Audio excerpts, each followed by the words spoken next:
But Manchester United have sacked their manager, Ten Hag. A statement has just appeared on the club's website. When Ruben Amorim stepped into Old Trafford, Manchester United was drowning in crisis.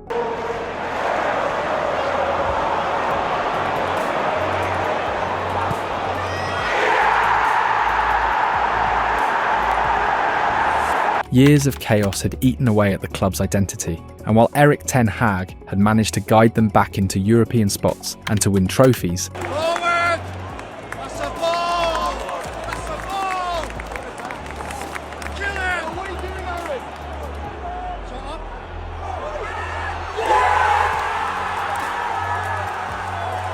his football never truly convinced. It was the final straw. Obviously, they could have got rid of him any time this season after so many bad results, but the way I've been told is that they were looking to get 70 points this season, get in the top four, 70 points.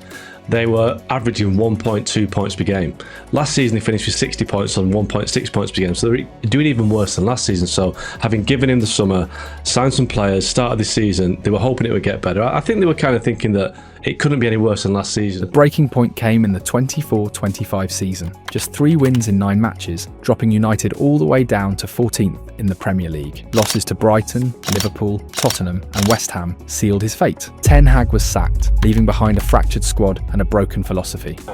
And every day that Ten Hag was in place as the manager of Manchester United meant that the gap between them and the top clubs in the Premier League, in fact the top clubs anywhere, was getting wider and wider, bigger and bigger. Enter Amorim. No excuses, no nostalgia. We are going to have difficult moments, and we will be found out in some games.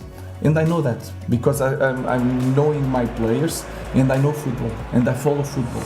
So I understand the difference between the teams. I know it's really hard to be a Manchester United coach and say these things in press conference.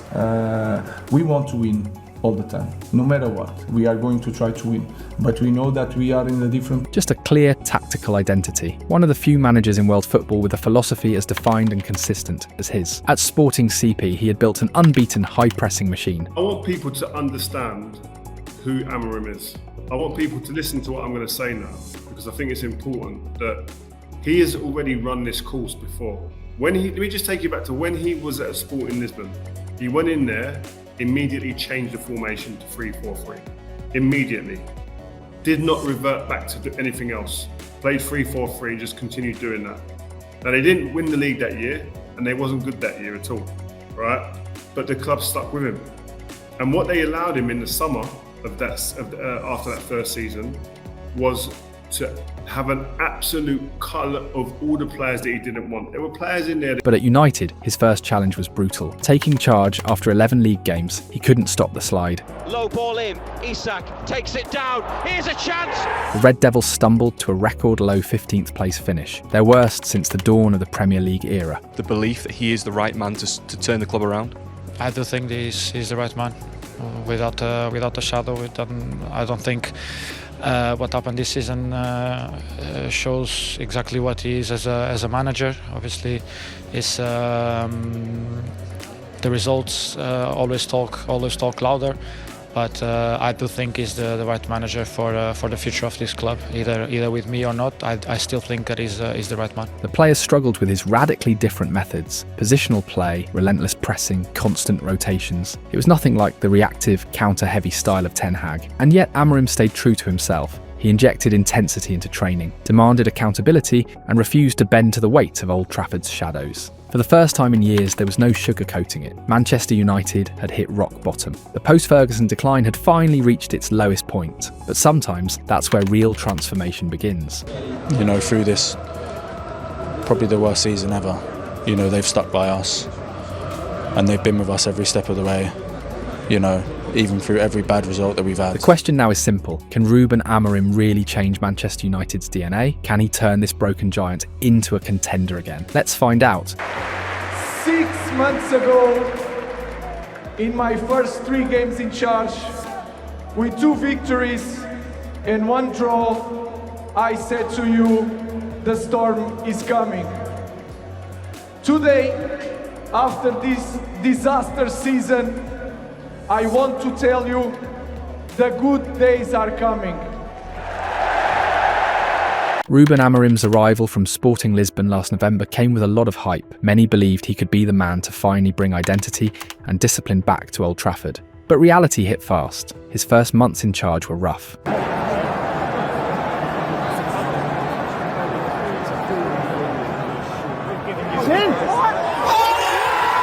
Yes, United reached the Europa League final against Tottenham. They lost.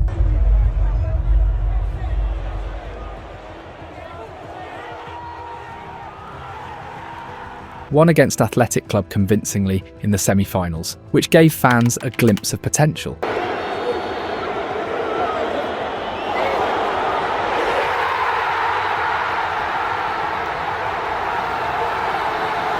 But in the Premier League, the story was completely different. In 26 league matches under Amorim, United only managed 7 wins, 7 draws and 12 losses. That translated into just 24 points in 25 games, one of the worst records ever for a Big Six manager across their opening fixtures. Statistically, Amorim stands tied with the second worst points return in that category, something almost unthinkable for a club of United's stature. I don't think there's any doubt, Augie, that Ruben Amorim has actually taken this team that was a pretty average team and he's taken them to new lows. He's made them worse.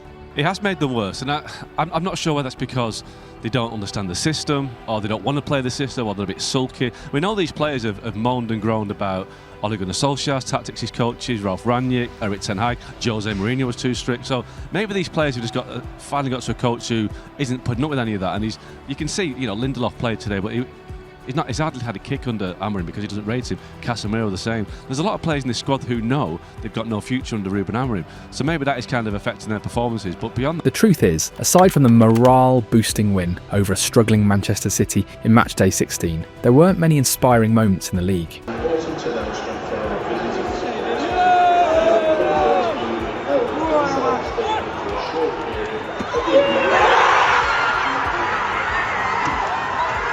The performances were flat, inconsistent, and far below the standard that United fans demand. For a club built on legacy, passion, and domination, the fall felt sharper than ever. And yet, this is where the story shifts, because the worst has already happened. United hit rock bottom. Now, as the new season begins, the storm has passed. There's a fresh start, a clean slate, and the chance to finally transform Amorim's philosophy into results. Now I believe that they will be better. In Ruben Amorim, we've not seen the best of him yet.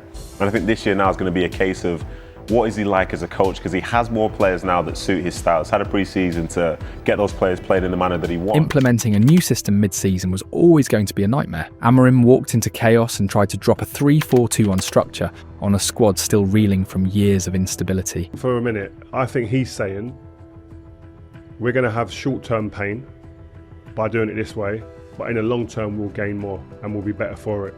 It was like trying to build a house in the middle of a hurricane. The pieces were there, but the foundation was shaky. We see the system. Mazraoui, as you mentioned, Dallo was the wing-backs. In your back five, that's fine. But look at this guy here, Mazraoui here, now. So he's on the other side. Again, he's thinking like a full-back. He should be in front of his attacking player there on his bike, because you've got the 3 centre-backs behind you to give you that cover. So now, the pass here should be for the wing-back. But he's still thinking he's a full-back, Mazraoui, on this side. But again, Dallo has to make that run. The manager wants, he has to make that run and penetrate. And that's the big problem with these two playing at wing-back. Now, with the gift of a full pre-season under his belt, things feel different. This summer has brought in reinforcements where it matters most. Matheus Cunha, Brian Mbeumo and Benjamin Sesko all add fresh blood and sharp edges to United's attack. 3 forwards, 3 different profiles, all built to make this system click. Amorim isn't changing his playbook, he's doubling down on it. His 3-4-2-1 is non-negotiable. 3 centre-backs anchoring the team, wing-backs bombing forward to stretch the field, 2 midfield pivots acting as the glue, and dual number 10s floating behind a lone striker to create chaos in the half spaces. It's structured, it's disciplined, and it's the opposite of the transition-heavy counter-attack identity that defined United for years. But here's the catch. Amorim's United were the least flexible team in the league last season. Just 7 in-game formation changes, the fewest of any manager in the Premier League. That's either stubbornness or conviction. When you don't have the group of players who can play your system, do you not at some point have to compromise and change your system to try and get through this period? It's like playing with 3 is more or less the same thing of playing with 4. We can change the characteristics. If you play with Ahmad on the winger, it could be a little bit different. It was we had some games that we press in 4-4-2. So I don't see it that way. Of course, the players are not.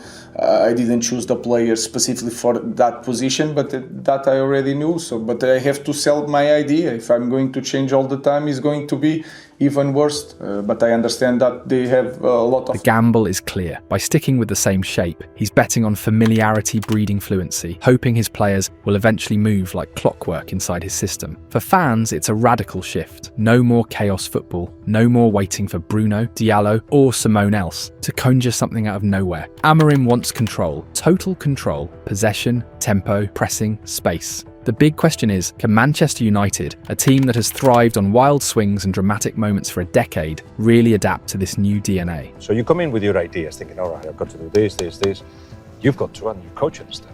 But what is there left from those early ideas now? I think the job is still there. The job is still there. I can understand in this moment how big is the job. When I say how big, it's not that I'm concerned about that, but I understand better what we need to do. I have a clear vision what we need to do.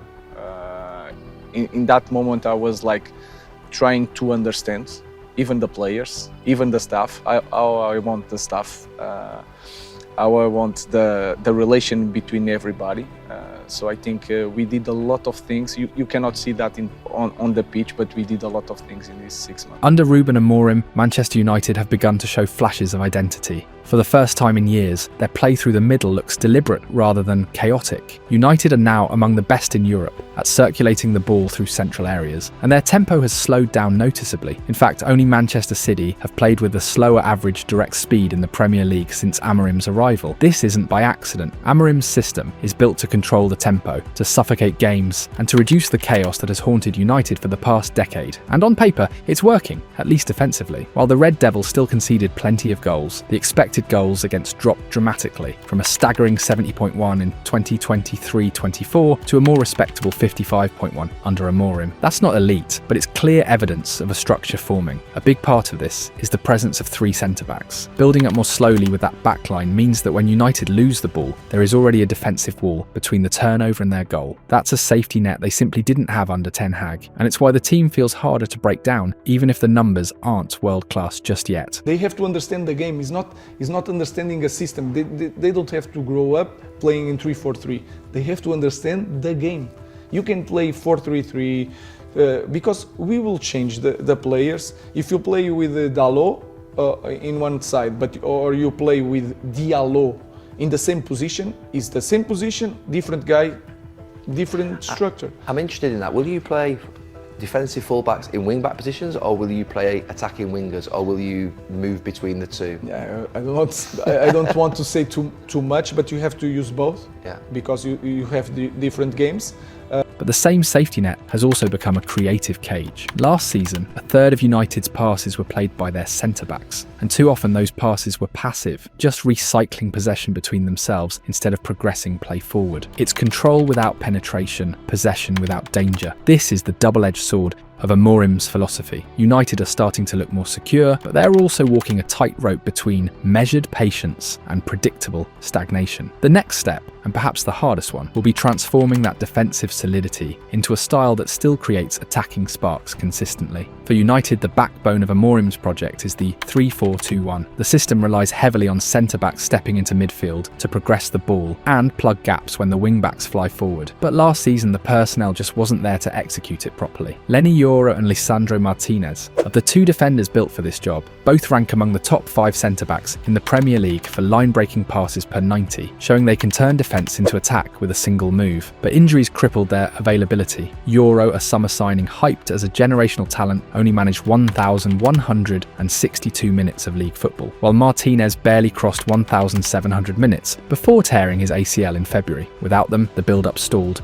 and United's midfield was constantly exposed. The tactical trade-off of Amorim's back 3 was obvious. It fixed some issues close to goal, cutting down the volume of passes conceded around the box compared to the chaos under Ten Hag. But it opened up a soft central zone near midfield, where opponents could run wild. The Tottenham defeat in February summed it up perfectly. Bruno Bruno Fernandes and Casemiro played as the pivots, but Bruno pushed too high and Casemiro at 33 couldn't cover the ground anymore. Spurs sliced through the middle with ease. That's the season-defining conundrum Amorim has to solve. Manuel Ugarte, a bulldog in midfield, adds bite and energy, but lacks the passing range to progress play. Kobbie Mainoo, meanwhile, is talented, but shares Bruno's attacking instincts, sometimes leaving the team unbalanced. Amorim needs to figure out how to stop United from being outnumbered and overrun in the middle of the pitch, or else history will repeat itself. But it's not all bad news. United's attack now looks sharper with Bryan Mbeumo and Matheus Cunha in the mix. Everybody's positive, mainly, and getting results because the games are not quite as competitive. And listen, if it's not about new players, why have they signed Mbeumo and Cunha? And there's probably more going to have to come in. So it is about new players, but it's also about attitude, which I think a lot of their players were very poor in that department, and hence some of them are on what we call the naughty step, whether we agree with that or not. But it's going to be an interesting watch where Man United are, how competitive they're going to be, and how much brighter they are, how much more competitive. Both bring versatility and traits that fit right into Amorim's blueprint. Mbeumo's relentless pressing and off-ball movement stretch defences, while Cunha thrives linking play, drifting into half spaces and working as the glue between midfield and attack. In a system that depends on fluidity and balance, these two could be the pieces that finally give United the edge they've been missing. The mobility in the front areas now is something, as a defender, I'm looking at, and I'm thinking differently about Manchester United's front line. I'll be sitting there going, I'm going to have a physical presence up there. I'm going to have a physical test from all three positions, and I've got people that can run and move up there. They're mobile. They're the things I was asking for the last couple of years up there, more of that. And you have to say the recruitment team have delivered. They've absolutely delivered in that department in terms of the mobility, the pace, the power. So now who's next? Who's next going to be coming through the door? 3 front men have come in the door. I think that the fan base have to be pleased with that. And I think the recruitment team have to take great credit in that sense. But now these guys have got to go and deliver. In Amorim's system, the dual number 10s are the creative heartbeat. They're free to drift laterally, float into half spaces and exploit gaps between the lines. But those spaces don't just magically appear, they're engineered. The wing-backs play a crucial role. Their overlapping and decoy runs drag defenders away, pulling full-backs out of position and forcing centre-backs to shuffle wide. That chaos leaves lanes open for the number 10s, players like Matheus Cunha and Bryan Mbeumo, who excel at carrying the ball, turning and attacking exposed zones. When United's structure works, these movements can carve open defensive blocks with fluidity and purpose. The centre-forward is equally vital. Last season, Rasmus Højlund was meant to be that outlet, but the system left him stranded. United's pass network showed just how peripheral he became. Despite his effort, constant channel runs and off-ball movement, Højlund's impact fizzled out, often dragging himself into wide, non-threatening areas instead of pinning defenders or creating central danger. This is where Benjamin Šeško changes everything. The difference with Šeško and Rasmus is that Šeško's been talked about. He's been in these conversations. Arsenal are going, Gyökeres, Šeško, which one? I'm not really sure. He's coveted. He's scoring goals. It's not like he scored just like 9 goals for Atalanta like Rasmus did and he's gone up. I do believe he's better than Rasmus, but I'm still very, very scarred from getting these young kids and banging all the pressure on them. The only difference is Rasmus came in and had up front inexperience around him in terms of Garnacho one side, Ahmad the other, for instance, most of the time. And then Anthony. If Šeško comes in, he's got 2 red players that have played Premier League and scored goals in the Premier League, backed up by Bruno. So I think it's a different environment dynamic that he comes into. At 6 feet 4 inches, 195 centimetres, the Slovenian is a physical target man with the aerial dominance Højlund lacked, plus a surprising ability to carry the ball past defenders. He combines presence with mobility, a rare blend that makes him perfect for Amorim's system. Unlike Højlund, Šeško can win duels, hold up play, and lay the ball off for Cunha or Mbeumo to burst into the gaps. His intelligence in timing runs also keeps centre-backs guessing, giving United a more reliable focal point.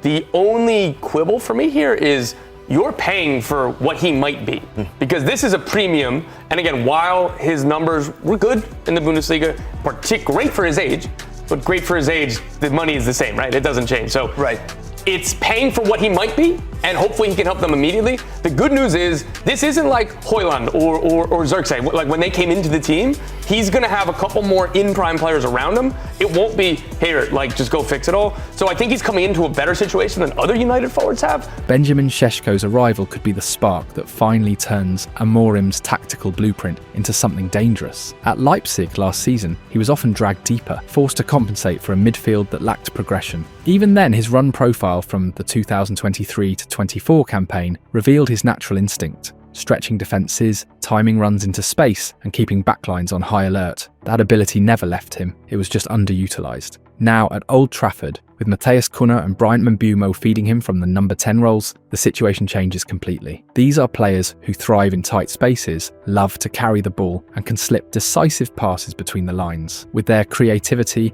and Šeško's movement, United suddenly looks like a side that can consistently threaten in the final third. The pre-season friendlies have already offered hints of what's possible. Quicker combinations, sharper link-up play, and more dangerous runs into the box. The attack feels less isolated and more cohesive, showing glimmers of the fluidity Amorim has been preaching since day one. But pre-season is a safe sandbox. The real test is the Premier League battlefield, where tactical vulnerabilities don't just get noticed, they get punished relentlessly. For Amorim's project to truly take off, United must show that this new attacking trio can survive the intensity, speed and physicality of the English game. If Šeško stays central and focused, if Cunha and Mbeumo can balance creativity with discipline, and if United's midfield can protect against being outnumbered, then Amorim's vision of a structured, purposeful United might finally begin to materialise. It's the point where the promise of change meets the reality of competition, and only results will tell if this is the rebirth fans have been waiting for. The lights of Old Trafford glow brighter than ever, not because the storm is over, but because hope has returned. For too long, United fans had to watch a team without direction, drifting further from its legacy. Now, under Ruben Amorim, there's finally a plan. A style, an identity that fans can point to and say, this is United again. Yes, the road ahead won't be easy. The Premier League is stacked like never before. Manchester City are rearmed, Liverpool look like the PSG of England with their Galactico squad, and Chelsea are buying every rising star in sight. Every single fixture will be a battle. But here's where United may hold an edge. They can focus almost entirely on the Premier League, unlike rivals juggling Champions League or Europa nights. That freshness, that week-to-week preparation could make all the difference. With Šeško leading the line, Cunha and Mbeumo linking the attack, the pieces are finally there. It won't be perfect and it won't be smooth, but United fans know that the best stories are not about shortcuts, they're about rebirth. Amorim's project has the potential to be exactly that. Maybe this season, when the world least expects it, Manchester United will surprise everyone, not with chaos, but with control, identity and belief.